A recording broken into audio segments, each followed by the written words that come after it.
Olá, saudações, sejam bem-vindas, sejam bem-vindos. Sou Leonardo Magalhães, escritor, crítico literário, bacharel em letras e servidor público. E este canal fala de crítica literária, dica de livros. E hoje estamos aí para a quinta parte desse calhamaça, que é esse tijolo, que é O Homem Sem Qualidades, literatura austríaca do Robert Musil, né? Então ele vai escrever isso aqui durante a Primeira Guerra Mundial e até o início da Segunda Guerra Mundial, né?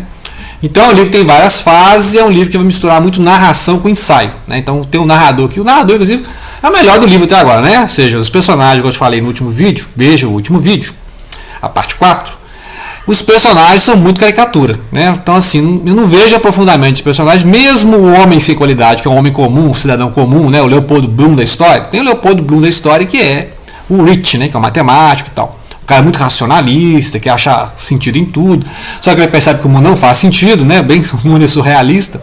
Para uma mente matemática, realmente o mundo é meio surrealista, né? Então a mente do Rich, só que o Rich não destaca em nada, né? E ele é um cara assim que ele realmente não destaca em nada, né? Então é essa aí que é a diferença dele para os outros personagens, que alguns aqui são os grandes homens, né? Oh, esse é um grande homem, né? Então tem o grande homem, né? Que é o Arnheim, Dr. Arnheim, que é um financista, um homem da grana, cheio de ideias, né? Então vai ficar com muito esse contraponto. A gente já viu aqui as cenas, né? As cenas de salão, né? A cena da Diotima. A Diotima, que tem também uma personagem que está destacando aqui ao longo dos capítulos, né? Do 40 até o 60 aqui, que é a Rachel, né? Raquel, que é de origem judaica, do interior, né? E que foi viver na capital depois de ter sido molestada lá por um ignóbil cidadão, né? Não se revela aqui. Mas a Rachel, ela é a serva criada lá de quarto da Diotima, né? Que dada a filósofa da história, que é a Madame Bovary da história. E a Raquel, eu acho, num contraponto, assim, porque a Raquel ela tem uma verdadeira veneração, né? Um fascínio pela patroa, né? Que é a senhora Tuts, a Diotima. E aí, como se fosse pela Diotima ter ajudado, né? Nesse processo que ela saiu, né, do interior, assim, da vida campestre e chegou tá dando um tilt na vida da grande cidade, né? Então parece que tem essa veneração aí pela patroa. E aí a Raquel, então, é esse contraponto à figura da Diotima, que vai se destacando pela sua ambição, né? Que ela assim, imperioso pacifismo, né? Tem até uma expressão que surge na história, que a Diotima é aquela mulher das grandes ideias, né? Então ela quer se destacar pela grande ideia e fala assim: olha, nós vivemos um momento histórico, né? Aqui, esses salões que vão discutir a ação patriótica, a ação paralela, né? Vai unificar a nação com esse discurso aí nacionalista, né? De vamos comemorar os 70 anos do reinado do Franz, né? O grande imperador Franz. E aí, Franz Joseph, né? E aí ela vai falar assim que a história está sendo escrita neste momento, né? Tanto essas grandiloquências, né? Várias partes grandiloquentes, que é essa ideia de criar uma união nacional num país que tem dupla monarquia, né? Que é a Áustria-Hungria, depois que é o Império Austro-Húngaro, que tem várias etnias, vários idiomas, né, que são unificados pelo alemão, mas são vários idiomas. A estratificação social, então você vê aqui as várias classes sociais, até os párias sociais, né, que é o Moosbrugger, que é um criminoso. E alguns personagens se preocupam, né, com o estado mental desse cidadão sociopata, né, psicopata, que é esse fascínio que os párias sociais exercem sobre as classes médias, as classes altas, né?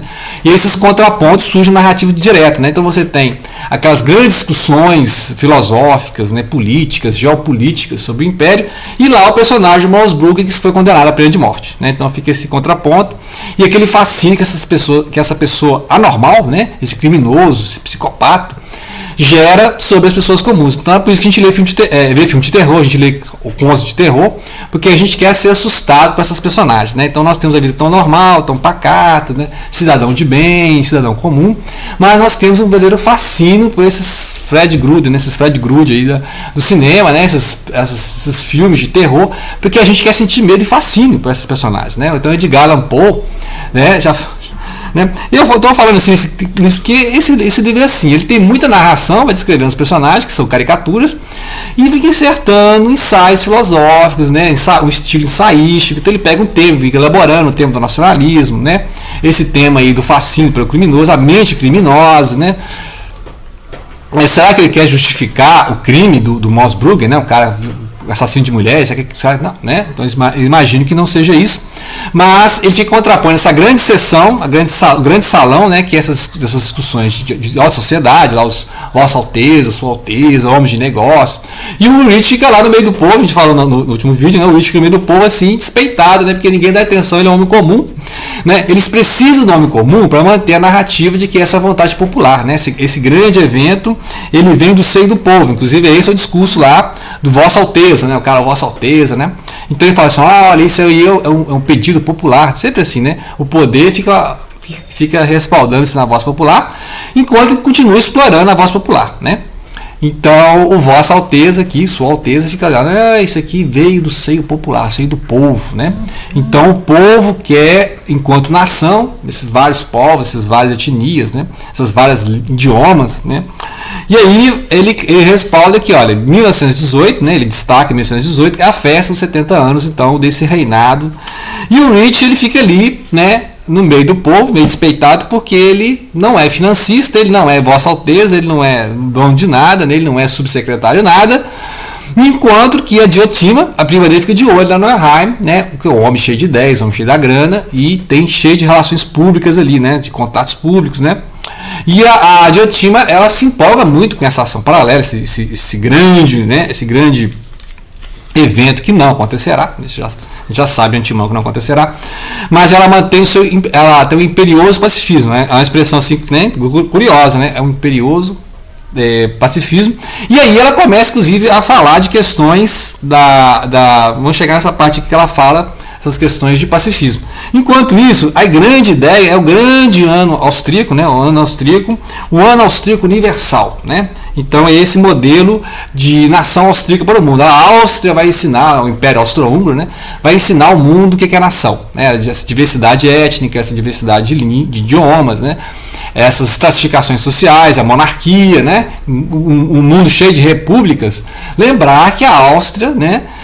Está lá no seio daquela revolta contra Napoleão, lá em 1815, né? Nós estamos lendo também a Cartucha de Parma, né? Interessante.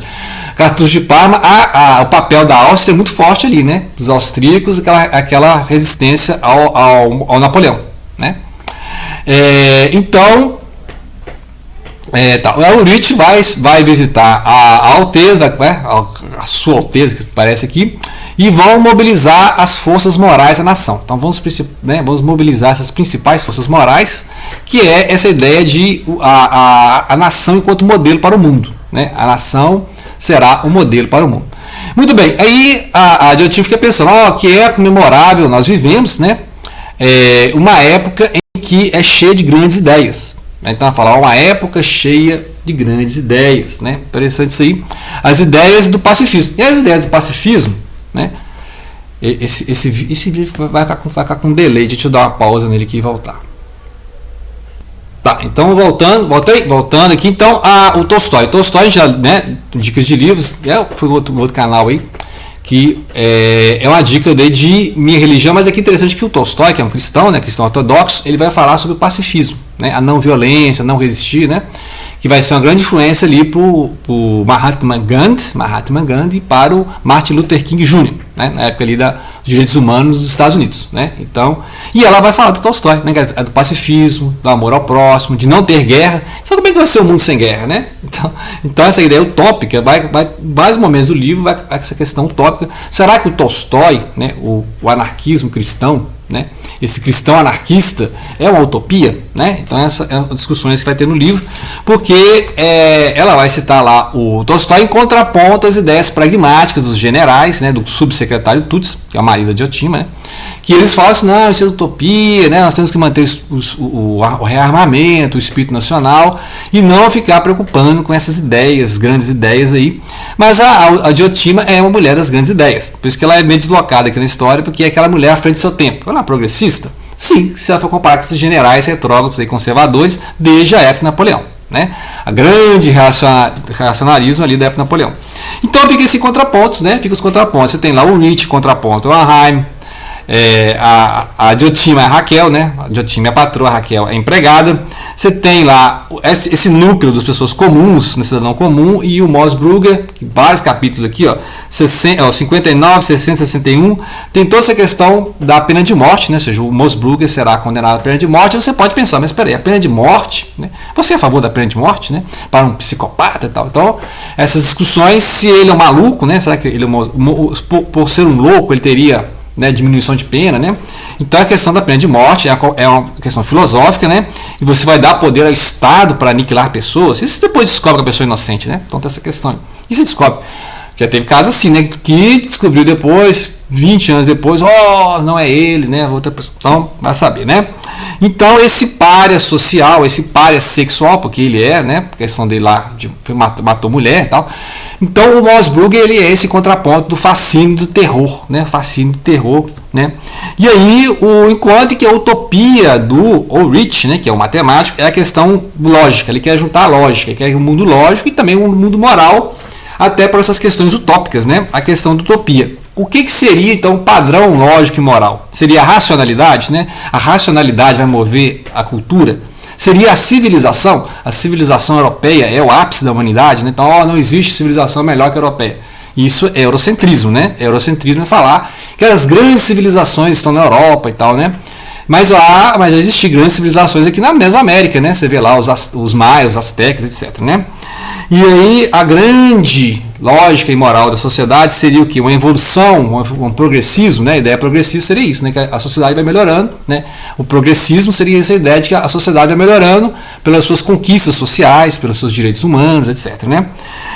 A justiça, será que nós temos esse ideal de justiça? Então a questão da justiça seria essa utopia, né?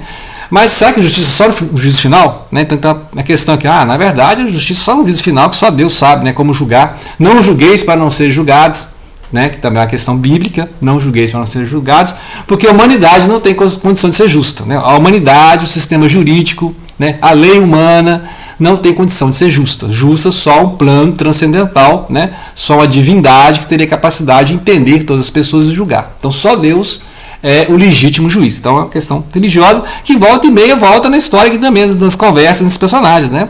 Será que a religião seria uma forma de unir essas pessoas, né? Uma religião católica, uma religião cristã, protestante, etc, né? Então, eu anotei que, olha, é questão interessante, que alguns momentos do livro ele fica flutuando, alternando ali, né? Alternando mesmo entre a narração e a dissertação e os pensamentos, né, os ensaios, e mistura de Montanha Mágica então com o Homem Comum do Ulisses James Joyce, né? O Ulisses James Joyce é feito por um monte de cidadão comum em vários momentos da vida ali de Dublin, um certo dia e tal, que é esses personagens do Homem Comum, o Homem da Modernidade, né? E muitas cenas que vão lembrar também o Bealin Alexanderplatz, né, do Dublin, inclusive essa figura do criminoso, né, que é central no livro, o homem criminoso. O que é o homem criminoso, né? E aí as misturas as discussões filosóficas do Montanha Mágica da mesma época. Inclusive tem uma reedição do Montanha Mágica dessa coleção, né, também é um brochurão desse tamanho aqui. Então procurem aí Montanha Mágica, Thomas Mann, já falei no canal, né, tempo atrás já. E aí, muito bem, então ele vai fazer essas alternâncias entre os personagens, né? O núcleo dos grandões, lá, os poderosos, e o núcleo dos párias, dos homens comuns, e alternando narrações e fluxo de pensamento, né? Livre pensamento, parodia o estilo ensaístico, né?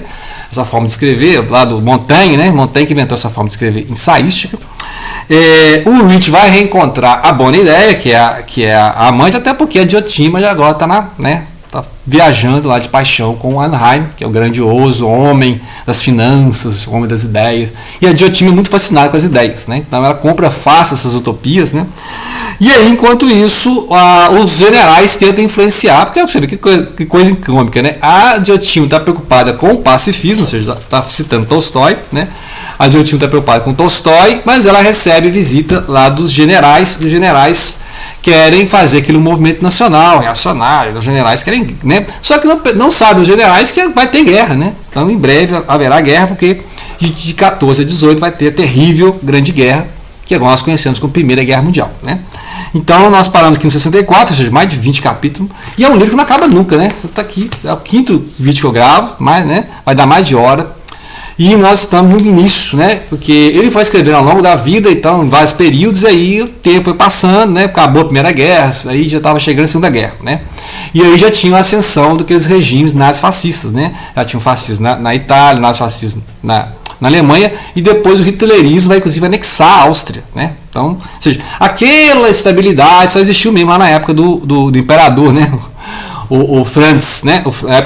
Por isso que o general fala assim, a grande estabilidade da Europa e tal, mas é uma ideia, né? Que quando falaram em paz, veio a terrível destruição, que foi a Primeira Guerra, né? Basta você ler o Proust também, que fala a mesma coisa, tá? A Europa estava ali na bela época, né?